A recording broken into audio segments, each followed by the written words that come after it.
चौथी गलती नमाज में कपड़े समेटना या मोड़ना। नमाज में आस्तीन या पजामे को क्या करना, मोड़ना, ये भी सही नहीं है। अल्लाह के नबी सल्लल्लाहु अलैहि वसल्लम फरमाते हैं उमिरना अन नस्जुदा अला सबअति अअज़म, हमें हुक्म दिया गया है कि हम 7 हड्डियों पर सजदा करें। हम 7 हड्डियों पर सजदा करें। 7 हड्डियाँ कौन सी हैं?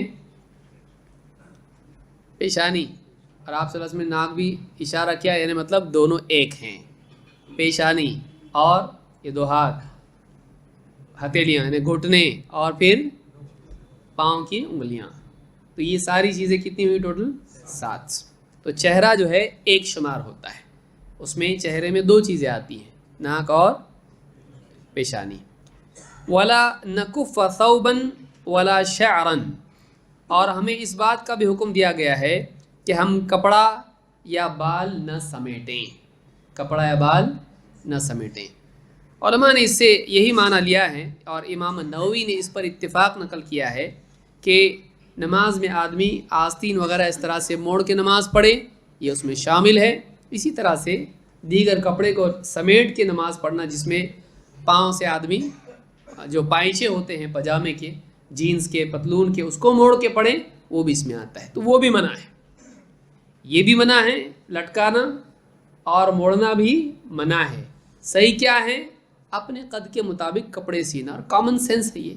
तू जितना उतना तेरे कपड़े होना चाहिए, तुझसे बड़े तेरे कपड़े क्यों? तेरे कपड़े तेरे नाप के होना चाहिए, न कि किसी और के नाप के जो तुझसे बड़ा है। तो तू अपने नाप के कपड़े सी, यही अक्लमंदी है।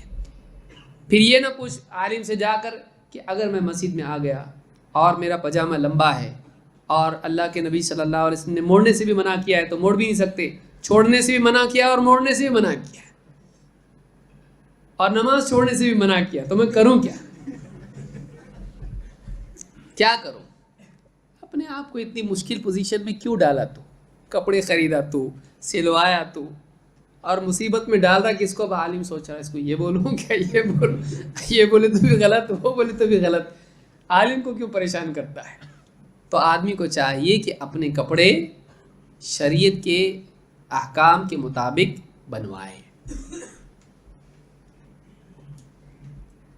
अपनी पसंद से ज़्यादा अल्लाह की पसंद देखना चाहिए।